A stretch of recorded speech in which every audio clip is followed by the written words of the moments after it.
আমাকে ধরা হয়েছে, আমাকে আটক করা হয়েছে এবং আমাকে যখন নিয়ে যাওয়া হয় আমাকেও নানাভাবে অ্যাবিউজ করা হয়েছে এবং যখন আমাকে ওখানে গ্রেফতার করা হয় তখন আমাদেরকে খাওয়ার কষ্ট, পানির কষ্ট, এসব জিনিস তারা আমাদেরকে দিয়েছে এবং আমাদের মোবাইল তারা জব্দ করেছে এবং আমাদের ফ্যামিলির সাথে কোনো ধরনের যোগাযোগ করার সুযোগ দেয় নাই এবং পরবর্তীতে আমাদেরকে যখন মামলা হয় তার পরের দিন ঠিক তার 1 ঘন্টা আগে আমাদেরকে জানিয়ে দেওয়া হয়েছে আমাদের নামে মামলা হয়েছে। তার আগে বিভিন্ন মিথ্যা তথ্য তারা প্রচার করেছেন যে মামলা দেওয়া হয় নাই বা ছাড়া হবে, কিন্তু আসলেই মামলা দেওয়া হয় এবং সেটা রাতে দেওয়া হয় এবং পরবর্তীতে আমাদেরকে ঠিক 2টার দিকে আমাদেরকে জানানো হয় যে আমাদের নামে মামলা দেওয়া হয়েছে। এই ধরনের কোনো মিথ্যা তথ্য তো ওনাদের উচিত ছিল না দেয়া, আগে থেকে ওনারা বলতে পারতেন এই ব্যাপারটা।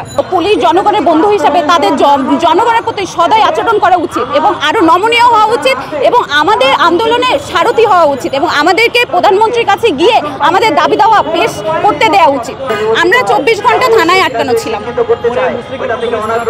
না, আমরা মুসলিকার মাধ্যমে না, আমরা কোর্টের মধ্যে আমাদের কোর্টের মধ্যে জবানবন্দির মাধ্যমে আমরা ছাড়া পাইছি। আমরা 11 তারিখ এক জনসমুদ্রের এক ঢল ছিলাম, ছাত্র জনসমুদ্রের একটা ঢল ছিলাম।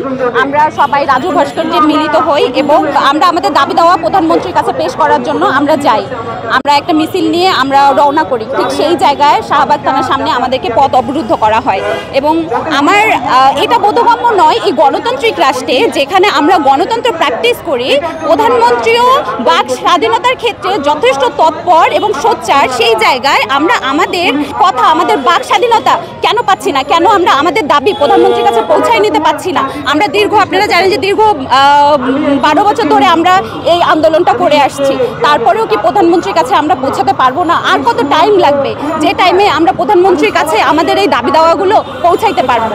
এবং সেদিন আমাদের যা হয়েছে, আমাদের খুব সুন্দরভাবে সুষ্ঠুভাবে আমরা মিছিল নিয়ে যাচ্ছিলাম এবং সেই মিছিলের মধ্যে পুলিশ, যাদেরকে আমরা বলি যে তারা জনগণের বন্ধু, সে জায়গায় তারা আমাদেরকে সাপোর্ট করে নাই, আমাদের এই জনগণের বন্ধু হয়ে আমাদের পাশে দাঁড়ায় নাই, বরং আমাদের যারা ছাত্ররা আছে, যারা স্টুডেন্টরা আছে, ছাত্ররা আছে, তাদের উপর বেধড় মার শুরু করে যাতে করে আমরা ওখানে অবস্থান না করি। এবং এই জায়গায় আপনারা দেখেছেন একটা বিশৃঙ্খল অবস্থার সৃষ্টি হয়েছে এবং ওখানে আমাদের অনেকেই আটক করা হয়, যেখানে আমি নিজেও অ্যানাউন্স করছিলাম যে ঠিক আছে, এখন যেহেতু অনেক একটা স্কাটার্ড অবস্থার সৃষ্টি হয়েছে, আমরা আবার রাজু ভাস্কর্যে ফিরে যাই।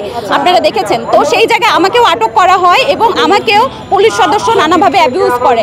এখন আমার কথা হচ্ছে, আমরা তো আসলে শিক্ষার একটা আন্দোলন নিয়ে নেমেছি, তাহলে আমাকে এই যে অ্যাবিউজ করা হলো এটা কতটুকু যৌক্তিক, এটা কেন করা হলো এবং নারী শিক্ষার্থী হিসাবে সেখানে কেনই বা গ্রেপ্তার করা হলো, আর কেনই বা আমাদেরকে জেলের মধ্যে ঢুকিয়ে আমাদের বংশ নিয়ে কথা বলা হবে?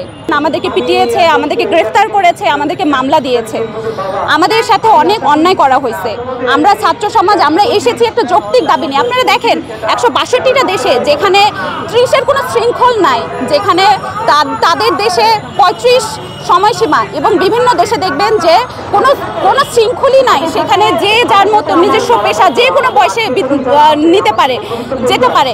সে জায়গায় আমাদের দেশ ইকোনমিতে এত ভালো করেছে, আমরা উন্নত দেশে যাচ্ছি ডে বাই ডে, তাহলে কেন আমাদের এই শৃঙ্খল, কেনই বা আমাদেরকে করা হয়েছে?